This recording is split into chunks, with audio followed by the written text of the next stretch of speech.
morning boys, welcome to the Aquatech back on the other video again ආවේ මගේ YouTube channel එක කරන important video එකක් වන ඔස්කා මාළු හදන කට්ටියගේ දැවෙන ප්‍රශ්නයක් වන කොහොමද කඩේ ඉන්න ඔස්කා මාළුව තෝරගන්නේ ඒ ඔස්කා මාළුව ගෙදර ගෙනල්ලා හැදුවට විතරක් මදි මේක වර්ධනයක් නැහැ ඉක්මනට කොහොමද ලොකු කරගන්නේ කියන දැවෙන ප්‍රශ්නෙට සුපිරිම සුපිරි රහස් ටිකක් ගෙනල්ලා දෙන අද වීඩියෝ එක. ඒක නිසා වීඩියෝ එක අන්තිමට එකතු වෙලා ඉන්න. තාම මගේ channel එකට subscribe කරලා නැත්නම් දැම්ම subscribe කරලා ඔය එහා පැත්තෙන් තියෙන all එක press කරගන්න. අපි යමු වීඩියෝ එකට. ඇත්තටම මේ ඔස්කා මාළු කියන්නේ කොහොමද කඩේ ඉන්න හොඳම ඔස්කා තෝරගන්නේ? කවදාවත් ඔස්කා මාළු හදලා නැති කෙනෙක් මුලින්ම aquarium shop එකකට ගියම විවිධ varieties ගොඩක් ඉන්නවා. එක tank එක පොඩි sizes අනුව colors patterns සහ varieties අනුව තමයි ගාන වෙනස් වෙන්නේ. දැන් නම් මේ කාලේ black tie එක ජෝඩුවක් 1.5 inches වගේ තුසර aquarium එකෙන් ගත්ත එකක් 150 ජෝඩුව 300. ඉතින් black tie එක red tie එක ඒ variety එකට variety වෙනස් වෙනවා. ඔයගොල්ලෝ BN Oscar House channel එක දන්නේ නැති ඒකේ ඔයගලන්ට join වුණත් ඒගොල්ලන්ගේ Facebook තියෙන අතන මම දන්නේ නැහැ channel එකේ තමයි මම බාන්නේ. ඒකෙත් ඔස්කා මාළුන්ගේ ප්‍රසිද්ධ channel එකක් ඒකත් ඉතින් ඔයගලන්ට ඒකත් බලන්න පුළුවන්.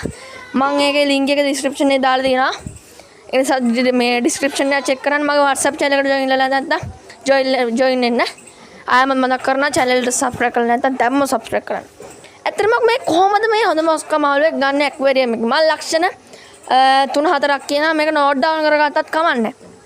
පළවෙනි කාරණාව. ඔයාගේ ඔස්කා මාළුවා මේ මගේ ඔස්කා මාළුවා වගේ active.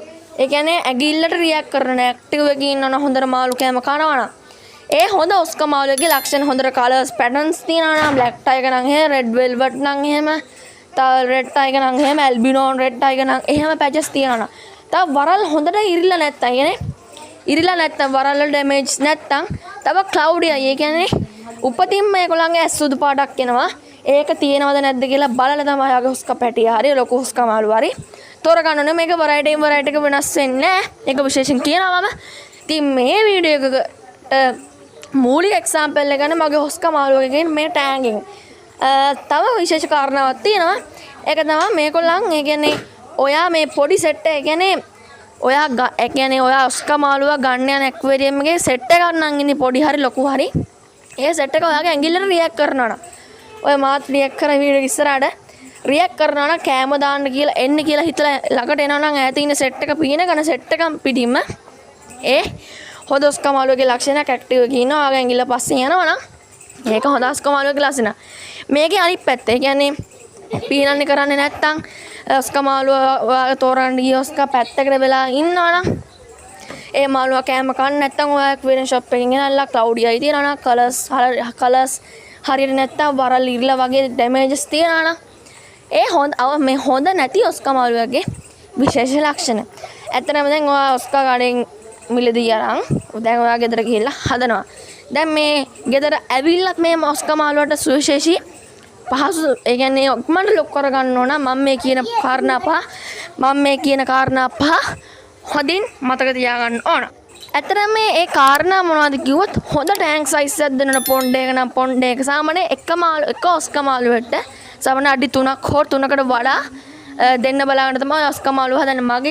මගේ එක සයිස් එකක් ඔයා ගත්තා නම් කොහෙන් හරි ඇක්වේරියම් එකකින් අඩි 2 ටැංකිය වල හැදුවට උලන්නේ අඩි 1කමාර වගේ ලොකු කරගෙන පොන්ඩ් එකකට හරි දාන්න හදනවා. ඒක නිසා ඒක අවුලක් නෑ. මම ඒක රෙකමන්ඩ් කරනවා. ඇත්තටම ජීවිත කාලෙම වල එකම එක පොඩි ටැංකියක් නම් තියෙන. ඒකට ලොකු ඔස්කා මාළුවෙක් ගෙනල්ලා හරියන්නේ නෑ. මාළුව ස්ට්‍රෙස් වෙනවා කන්නේ ඇක්ටිව් නේ. ඒක නිසා මාළුවට ලෙඩ රෝග වැළඳෙන්න උනත් පුළුවන්. ඒක නිසා ඒක ගැන සුවශේෂී සැලකිල්ල කෝල දක්වන්න ඕන. සාමාන්‍යයෙන් ගෙනාවට වාහේ හදන්න එපා මාළුවෙක්. සාමාන්‍යයෙන් මම මේක රෙකමන්ඩ් කරන්නේ යාට අවශ්‍ය කැම දීලා ෆීඩින් දීලා මේන්ටේනන්ස් දීලා වෝටර් ක්වොලිටි එක පැරාමීටර්ස් චෙක් කරලා ෆිල්ටර්ස් හරියට පිරිසිදු කරලා. ඇත්තට මේ ෆිල්ටර්ස් ගැන කතා කරොත් හොඳ ෆිල්ටර් එකක් තියෙන්න නම් වෝටර් ක්වොලිටි එක අවශ්‍යයි. මේ පොන්ඩ් එකක වුණත් ටැංක් එකක වුණත් මේ ඔස්කා මාළුව ඇති කිරීමේදී මම මේ කියන කාරණා වලට සියල්ලම වැඩියෙන්නුත් එක්ක විස්තර දැනගන්න පුළුවන්. මගේ channel එකේ පරණ වීඩියෝ එකක් කරලා තියෙනවා. ඔස්කා ෆිෂ් කෙයා ගයිඩ් එක ඔයාලන්ට ගිහින් බලන්න පුළුවන්. ඉතින් channel එකට subscribe කරලා නැත්නම් දැම්ම කළු පාට subscribe button එක click කරලා ඊට හැපැත්තේ notification එක all කරගත්තා ගමන් වීඩියෝ එක දාපු ගමන්ම ළඟටම notification එකක් ගෙන්නා ගැනීම හැකියාව තියෙන නිසා තමයි මම කියන්නේ. ඇත්තටම මේ මේගොල්ලන් දෙන්න ඕන ටැංක් රික්වයර්මන්ට්ස් ගැන කතා කරොත් යටට අනිවාර්යෙන් කියන්නේ රෆ් සබ්ස්ට්‍රේට් එකක් දාලා හරියන්නේ සොෆ්ට් ඒ කියන්නේ රයිල් සෑන්ඩ් තව ඩ්‍රිෆ්ට් ෆුඩ් ප්ලාන්ට්ස් ඇඩ් කරලා පුළුවන් තරම් ඔයාගේ ඔස්කා පැටියා රැක බලා ගන්න ලොකු වෙනකන් ජීවිත කාලයක් හදන්න පුළුවන්. ඇත්තටම මේගොල්ලෝ ජීවිත කාලය ගැන කිව්වොත් අවුරුදු 10ක් හෝ 10ට එහා ජීවත් වීමේ හැකියාවක් තියෙනවා. ඒක නිසා දැන් පේනවනේ මගේ ඔස්කා මාළුවත් රියැක්ට් කරනවා මගේ ඇඟිල්ලට කෑම දාන්න වෙනවා කියලා හිතේ අද මෙයාට ඕවර් ෆීඩ් වුණා. පේනවනේ ඔය බෑග්ග්‍රවුන්ඩ් එක කියන මේ සද්ද ගැන ගණන් ගන්න එපා. ඒවා නංගිගේ සද්ද ගණන් ගන්න එපා. අපි වීඩියෝ අන්තිම ක්ලිප්ස් 2 3 4 5 6 7 8 9 10ට එකතු වෙනවා. හරි ඉතින් වීඩියෝ එක ඉවරයි. ඉතින් සබ්ස්ක්‍රයිබ් කරලා ඉවරයි එකතු වෙන්න ජය වේවා.